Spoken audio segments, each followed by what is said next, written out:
तो गाइस दूल्हा बनने का रस्म चल रहा है घर में, तो हमने सोचा हमारे दोनों बेटे कैसे रह जाएं पीछे। हम पहुंचे मान्यवर इनके लिए कुर्ता लेने। यहाँ पे देखो अयानु ने पहनी है पगड़ी, इतनी सुंदर पगड़ी, पूरा दूल्हे राजा लग रहा है। हमने यहाँ पे दोनों बच्चों को सोफे बैठा दिया कि अपनी शेरवानी खुद ही पसंद करो, सारे काम मम्मा थोड़ी करेगी। फिर यहाँ पे हमने देखी ग्रीन कलर की शेरवानी, पिंक कलर की शेरवानी। तो हमने सबसे पहले जैद को बनाया पिंक कलर का बास्केट। कुर्ता इतना बड़ा था कि ढक ही जाता, साइज ना नंबर इससे छोटा आता नहीं है मान्यवर में। फिर भी हमने इसको बास्केट पहनाई और बास्केट बहुत ज़्यादा सुंदर लग रही थी और ये बहुत आराम से पहन रहा था।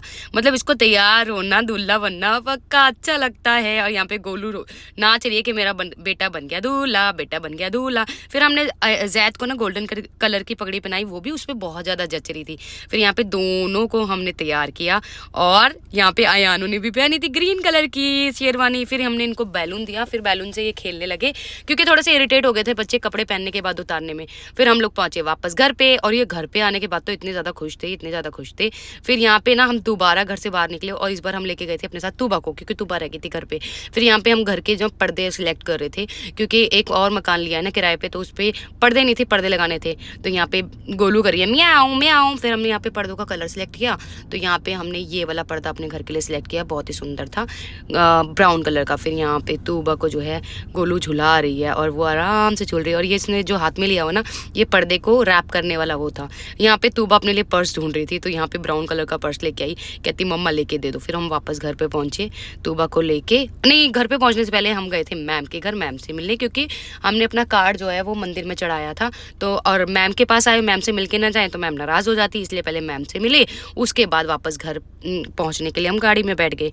तो गाड़ी में बैठने के बाद हम लोग वापस पहुंचे घर पे और घर पे हमने मेकअप शुरू किया क्योंकि हमें जाना था मेहंदी पे।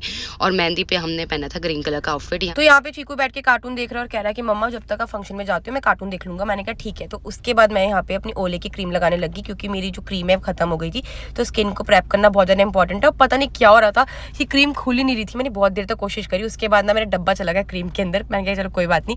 तो यहाँ पे मैं और पायल बहुत ज्यादा सुंदर लग रहे थे। ग्रीन कलर का लहंगा पहना था और ये वो लहंगा है जो हम लोगों ने अपने बेबी शावर में पहना था मेहंदी वाले फंक्शन में। तो हमने सोचा एक काम करते हैं, दोबारा से पहन लेते हैं। तो ब्लाउज को हमने करवाया टाइट और हम बैठ गए गाड़ी में और पहुंच गए फंक्शन में। तो हमने छोटी सी सिर्फ मेहंदी लगवाई थी, पोरबे फिल करवाए थे, क्योंकि आप लोगों को पता है 12 मार्च को हमारे घर में खुद की शादी है। तो हमने सोचा अच्छे से मेहंदी लगवाएंगे उस टाइम पे। तो यहाँ पे पायल की मेहंदी भी लग रही है और फंक्शन रहा बहुत ही बढ़िया। और हम लोग पहुंच गए थे वापस घर की तरफ और मेरी मेहंदी सूखी नहीं थी और सच में इतनी ज़्यादा ठंड लग रही थी ना। पार्टी में आई तब तो बड़ा मजा आ रहा था, पर जाते टाइम बहुत ज़्यादा ठंड लगने लग गई। तो यहाँ पे मैं गाड़ी में बैठ गई और पायल यहाँ पे आराम कर रही है। और मेरा फेवरेट गाना बज रहा है सतेंद्र सरताज का, जो कि मैं बहुत सुनती थी। वहाँ पे हमें बहुत सारे क्यूट फैंस भी मिले, सब्सक्राइबर्स मिले। फिर हम लोगों ने उनके साथ फोटो क्लिक कराए। फिर हम घर पहुंचे तो देखा जैदू बेटा सोया नहीं था, मम्मा के साथ कर रहा था मस्ती। तो यहाँ पे पायल जैदू को खिला रही थी वॉकर में, और बच्चों को खेलना वॉकर में बहुत पसंद।